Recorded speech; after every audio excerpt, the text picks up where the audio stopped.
Welcome to Digging into the Future. Today we've got Ambassador Steve Lang joining us here in Washington, D.C. To talk to us about many of the new and interesting initiatives being taken by his department at State. And he'll talk a lot about what's going on both with issues that are very close to us at the PTC on the Pacific, but then also spend some time talking about some of the global initiatives that are being taken by the U.S. government as they look at how we look at many of these new developments globally in the technology space and the infrastructure space. And it's a real honor to have Steve here. And maybe just to give us some background, because I'm also sort of a rookie to the working with the U.S. government. For those of you out there, I think maybe if we could have just Steve give a brief on what his department does and what the role is going forward. Yes, absolutely. Thank you, Bill. And thank you very much for the opportunity to join you here and talk about some of the very exciting work that we're doing at the State Department on these issues. So yes, I'm Steve Lang. I'm the U.S. Coordinator for International Communications and Information Policy in the State Department's Bureau of Cyberspace and Digital Policy. And the Bureau of Cyberspace and Digital Policy, or CDP, as we call it, is a relatively new bureau at the State Department. We're about 2.5 years old, and were created as part of Secretary Blinken's efforts to modernize the work of the State Department, and especially to elevate and expand our work on digital and technology issues. So it's an exciting time to be working there on these issues. My team works primarily on issues related to the digital economy and our digital technological competitiveness. And that ranges from leading our work in some multilateral organizations focused on these issues, like the International Telecommunications Union, the G7 and G20 digital ministerial processes, APEC and OECD work on digital issues. We also, though, work on bilateral relationships and addressing regulatory and legal environments in countries around the world to help ensure that U.S. companies can compete fairly in those markets. U.S. digital and tech companies can compete fairly. And we focus a lot of work on data policy, privacy, digital trade, and data security. But a really critical component of our work is on ICT infrastructure and promoting a trusted ICT ecosystem.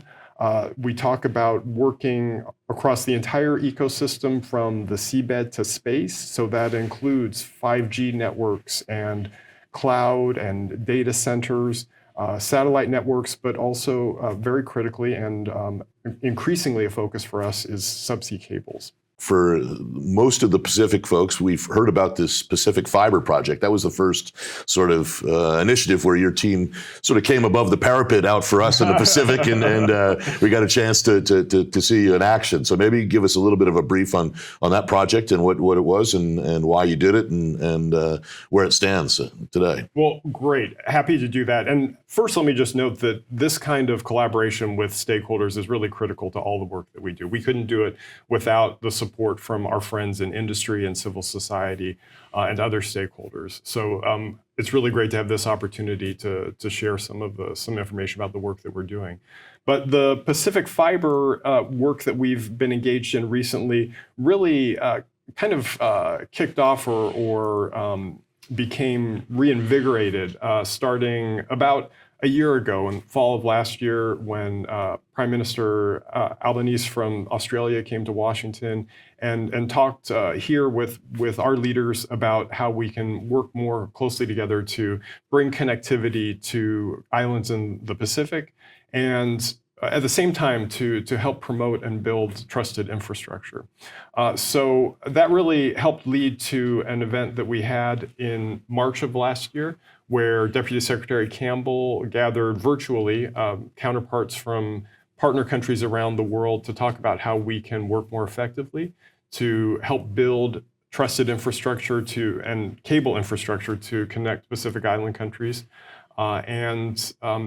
That was very successful, working with private sector partners. Building, part of what inspired it was plans by AP Telecom and Google to build new cable networks in the Pacific. We were able to add on top of that, build on top of that to help bring connectivity to islands where there might not have been a strong commercial case for adding that connectivity in the past. With the March meeting, we were able to bring other partners on board and work collectively to help fund some additional infrastructure. And we are very excited about the fact that we will be building the first cable to Tuvalu that should come online early next year.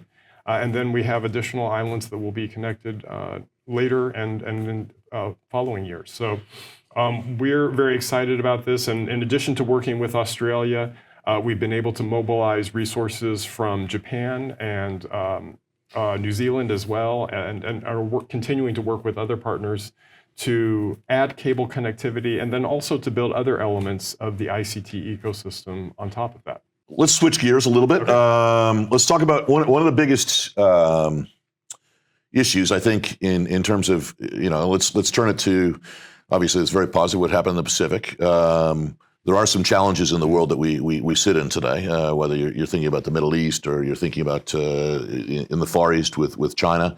How do you see this, as we start to build these principles of, today we're still, and probably when we get there in Hawaii, there'll still be a standoff in Hong Kong where you can't actually land submarine cables right now. And there are American assets that are tied up off the coast of China that will never get connected. And there are Chinese cables that are being blocked from coming into the United States. Do we see this as sort of a long-term challenge, short-term challenge? Do you think, where do you see this sort of, how do you see the situation playing out? Because it is disruptive to the industry because it's forcing changes in multi-billion-dollar cables to go to different locations and be powered from different locations as a result of sort of this geopolitical situation. Right. Well, first of all, I have to say that I'm not able to read the future. Obviously, if I did, I would be in a very different position. But I see this as a continuing effort. Whether it's a long-term or a short-term problem, I think it's one that we're going to be working on continually. And it's a dynamic, fluid situation. The U.S. objective is an open, interoperable, secure, and reliable ICT ecosystem that is also global. But it needs to be open, it needs to protect human rights and support democratic values. So our objective is to work with our like-minded partners to build a coalition, to build digital solidarity that will allow us to create the type of international environment for the for digital technologies that we want to see. An environment that allows us all to grow and innovate together, that protects security, protects privacy, protects human rights, and promotes the type of approach, the type of rights-respecting approach to technology based in democratic values that we want to see. Just to finish up with a few more issues on artificial intelligence, right? So one of the big issues right now is artificial intelligence largely driven by American companies, right? So there's two or three that are at the leading edge. Today, as far as we know, in most cases, they're building those models in the United States. That said, they would like to expand this globally.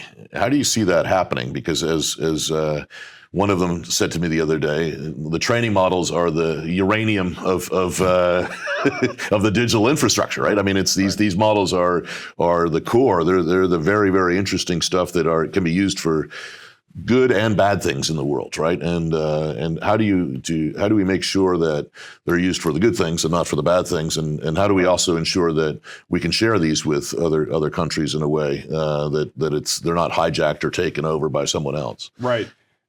Well, that is part of the challenge of this, making sure that we are addressing the risks so that we can share the benefits and that everyone can realize the potential of these technologies.